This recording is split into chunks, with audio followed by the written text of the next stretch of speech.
Bienvenue dans cette vidéo. Cette fois-ci, on va parler de la fonction si, qu'on a très peu vue dans nos séances. Je vous ai donné un exercice la dernière fois qui vous mettait un petit peu dans le bain par rapport à cette notion. Ensuite, je vous ai fait une correction sur YouTube. C'était un petit peu plus avancé que ce que je vais vous proposer ici. Et là, j'ai plus de temps, donc je vais pouvoir vous montrer comment poser cette formule-ci. Je dis formule ou alors je dis fonction. D'autres appelleront ça le test logique. Tout ça pour vous dire que peu importe la définition, l'idée c'est de la mettre en pratique et de pouvoir comprendre à partir de la mise en pratique. Enfin pour moi. Donc si vous trouvez d'autres définitions, d'autres exercices sur Internet, d'autres personnes qui ont peut-être voilà, travaillé cette formule-ci dans leur pédagogie, si ça vous parle, il n'y a aucun problème. De mon côté, je vous propose la chose suivante. De taper ce premier tableau, pas la peine de taper les consignes. Tout est en taille 11, en calibri, centré pour cette colonne, centré ici en hauteur et en largeur, et du gras sur la ligne du haut. Ce qui vous aidera toujours, c'est les consignes. La formule si ou la fonction si, finalement, il y a tout écrit dans les consignes. Le point compliqué, c'est de ramener ces consignes écrites à ou dans une formule. On nous dit que le bac s'obtient si la moyenne, qui est déjà présente ici, est supérieure ou égale à 10, comme dans la réalité. Mais si c'est inférieur, strictement inférieur, ça veut dire que 10 il est déjà programmé pour être dans l'acquisition du bac. Donc si j'ai 9,99, je ne l'aurai pas. On nous demande d'utiliser des tests logiques afin de faire apparaître pour chaque élève si c'est vrai ou faux. Et là, on nous demande de le placer dans les colonnes. Donc on ne peut pas faire vraiment ce qu'on veut. On est dirigé par l'intitulé des colonnes.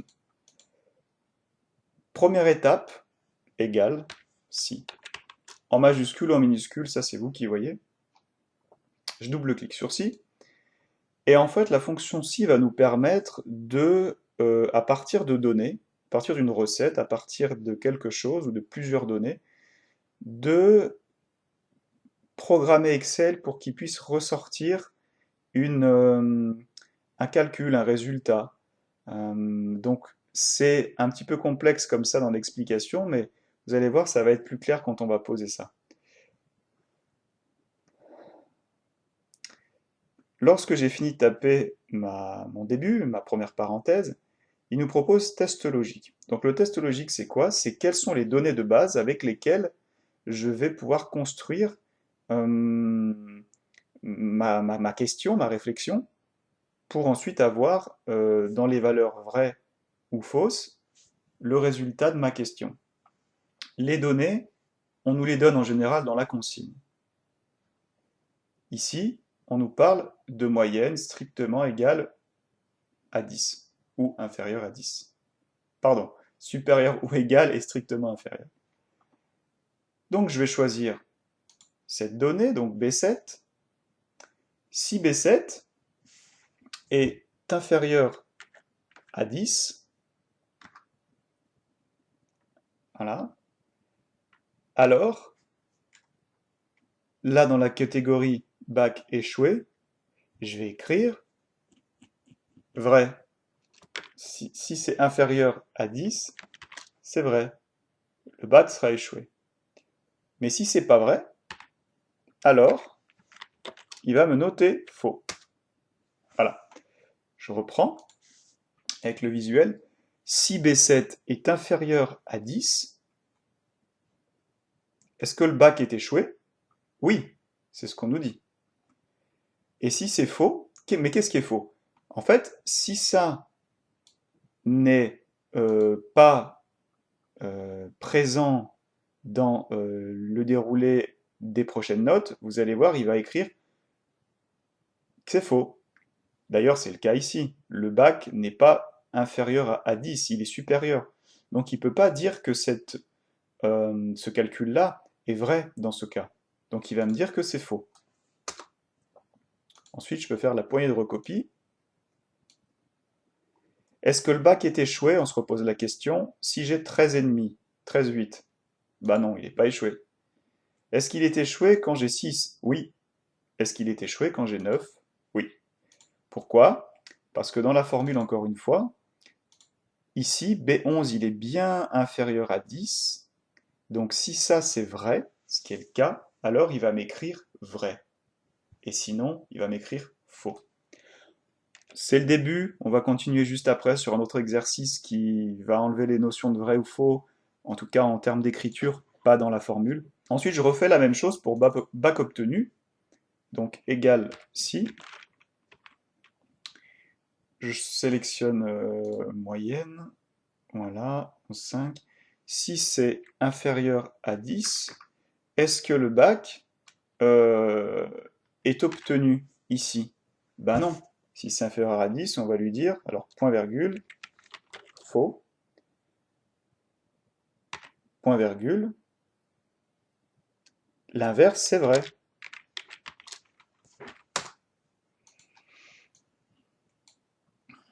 Donc le bac est obtenu dès qu'on a des notes supérieures à 10. Voilà.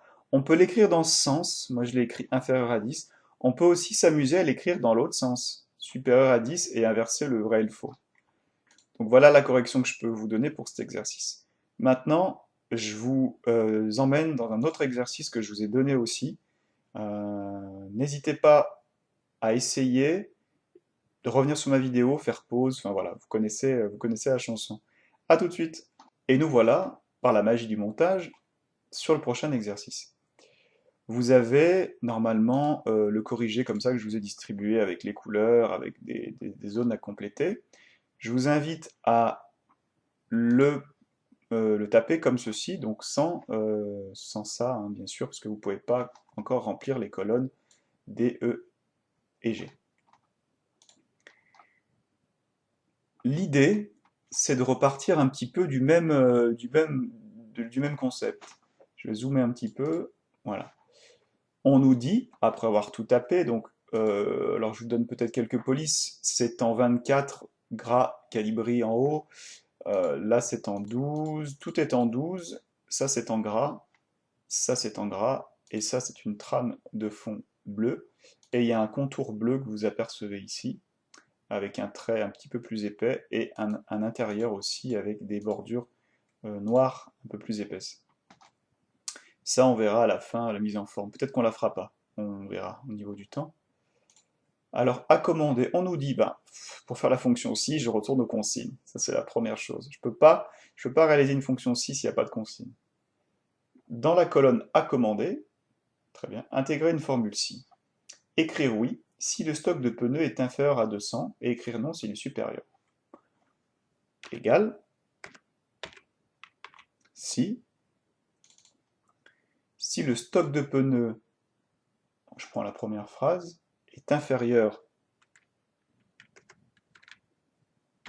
à 200, j'oublie pas alors les deux points. Il me dit d'écrire oui avec une majuscule. Les autres deux points veulent dire sinon, si c'est pas vrai, donc si c'est pas inférieur à 200, écrire non. Et je ferme ma parenthèse. Ça tombe bien qu'on voit ça. Il me met une erreur. À votre avis, c'est quoi? Moi, je pense que j'ai oublié les guillemets. Ici, ici. Ne me demandez pas pourquoi ça n'a pas marché avant, je ne sais pas. C'est peut-être les majuscules. Voilà. Entrée.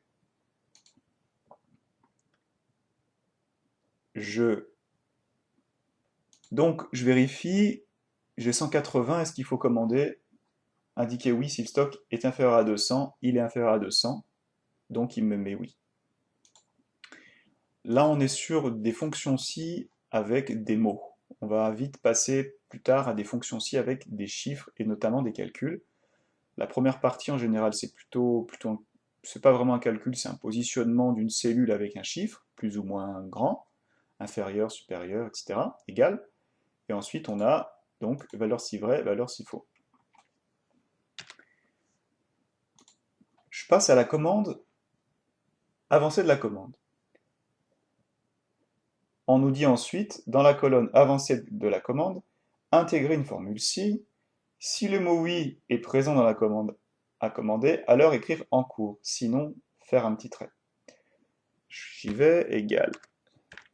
Si, je double-clique,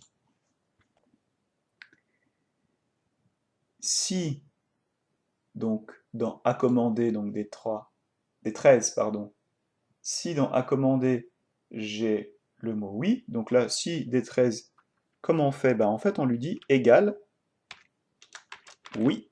Voilà. Donc là, on met pas de chiffre, par exemple. C'est très intéressant. On met égal oui. Donc si des 13 égale oui, alors je tape ce qu'on me demande, écrire en cours, avec les guillemets, point virgule, sinon, le tiré du 6 avec les guillemets, je ferme la parenthèse, hop, j'ai fait une petite erreur, donc si vous mettez ça, vous pouvez mettre oui, c'est-à-dire qui vous corrige, j'ai dû oublier un point virgule peut-être, ou une parenthèse, je tire vers le bas, et donc là, il m'affiche bien, pardon, en face des oui, en cours. Si le mot oui est présent, alors écrire en cours. Enfin, on passe à la dernière colonne. Dans la colonne G, intégrer une fonction si pour faire en sorte de calculer le nombre de pièces à commander. C'est-à-dire le nombre de pièces à commander. On va se baser sur la quantité 200. Donc quand les stocks des pneus sont inférieurs à 200, on va noter qu'il y a donc 20 ici. On va voir qu'il y aura, pour arriver à 200, il y aura 20 pneus à commander en plus. Je vous propose la manipulation suivante. Égale si. Je vais lui dire que si C13 est inférieur à 200, point virgule, alors, et là on va rentrer cette fois une petite formule.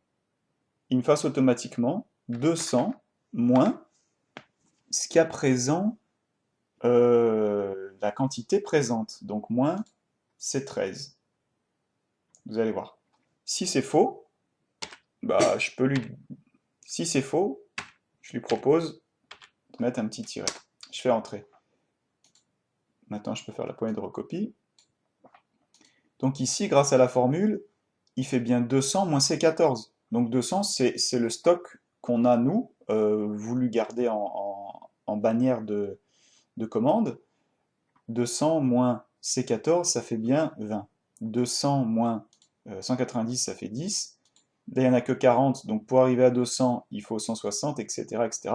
Et tous les stocks supérieurs, donc 320, 280, supérieurs à 200, je lui ai dit donc que si c'était pas vrai, ce que je voulais là, qu'il me mette un tiret. Il manque plus qu'à aménager les bordures bleues que j'ai pas encore faites et les trames de fond vertes. Les trames de fond vertes, comme c'est le début, je vous propose de les faire vous-même avec votre trame de fond, voilà, ainsi que les contenus en orange. Néanmoins, je peux vous montrer comment faire pour faire une mise en forme conditionnelle. Je vous montre, c'est un peu avancé, mais néanmoins, ça peut être intéressant. Donc, je sélectionne la zone que je veux programmer.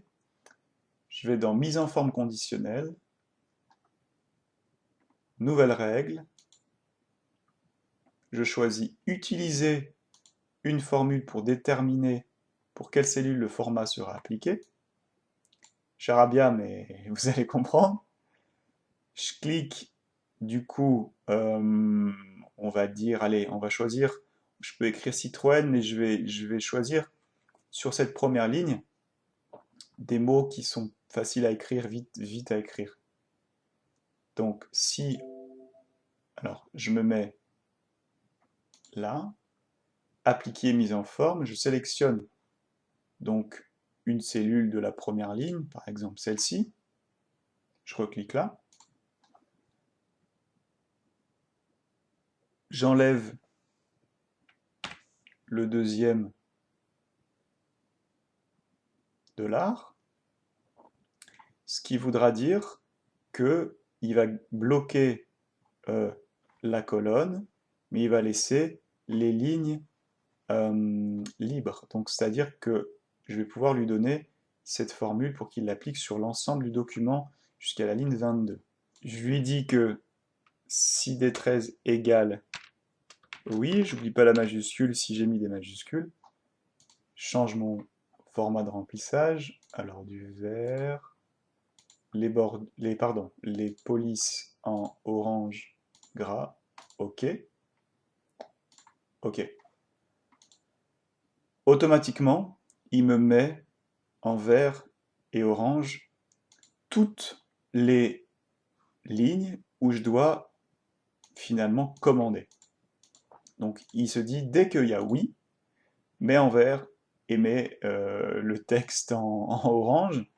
Et ça, c'est super pratique en fait, parce que quand votre stock passe en dessous, vous avez une couleur qui vous le démontre. Il y a plein de façons de faire. Voilà la plus entre guillemets accessible ou simple, mais il faut faire, refaire, refaire. Donc n'hésitez pas à mettre en pause, regardez. Voilà pour cette vidéo qui est un peu plus longue que les autres parce que j'ai pu greffer 2 exercices. Les fonctions si, vous avez vu la structure de la fonction. La manière d'intégrer les choses dedans, ça va prendre du temps pour relier consignes et utilisation sur Excel avec les cellules, les formules, les mots, dans quel ordre je le mets, etc. Ça, c'est tout l'apprentissage qui va se mettre en place. En tout cas, j'espère que cette vidéo vous aura plu. N'hésitez pas à me faire un retour. Et puis, bonne mise en pratique. À bientôt.